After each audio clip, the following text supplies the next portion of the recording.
Richard Pease, and I was a lieutenant when I left the Navy.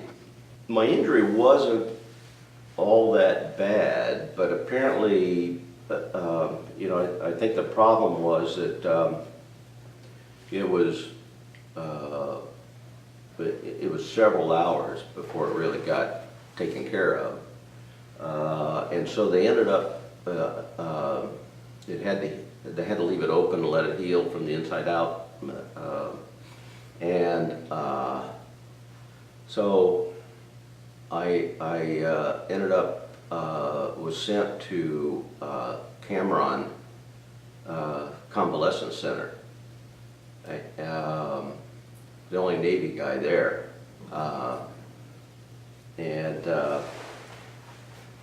so that was I don't know. I was at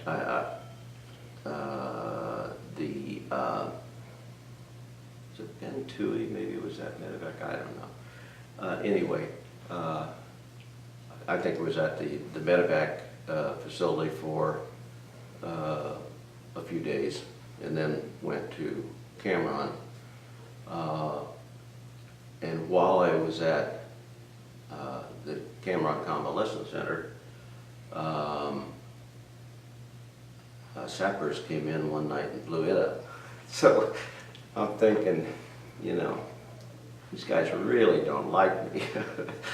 And so I don't know, I'd been there 10, 15, 20 days, I'm not sure.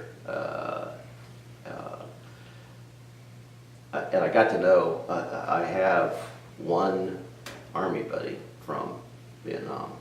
He was a guy from Colorado who was in the National Guard, I think it was, and one of the few units that got activated. So he ends up over there, and he had gotten shot, taking an AK-47 round through his neck. Unfortunately, it did not hit his jugular, and so he was bunked right next to me, and we got to know each other real well. And he found about 10 years ago, or I don't know, maybe 6 or 8 years ago, he sent me a link, and there is a link that has the CBS or one of the major networks had done a report on it the day after. They had reporters in there and reported all of this, all the damage that was done by the sappers that night. So there's a complete history of that event recorded. And then this report also happened to have done interviews with some of the nurses that were there and other people that were there. Were done several years ago, recollecting what they remembered happened that night. They'd done quite a bit of damage though. So, and I had, at that time we were.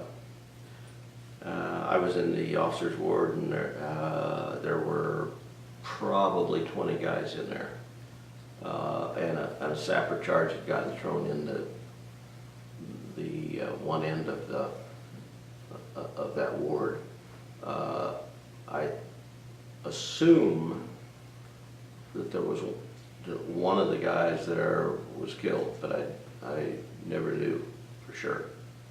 I remember helping carry people to the sick bay at the time, and I remember a guy laying there who I figured was in my ward, whose stomach had just opened up, and I assumed he didn't survive, but I thought I had heard or read somewhere that nobody was killed, which I found really difficult. So I'm not sure about the details on that particular event.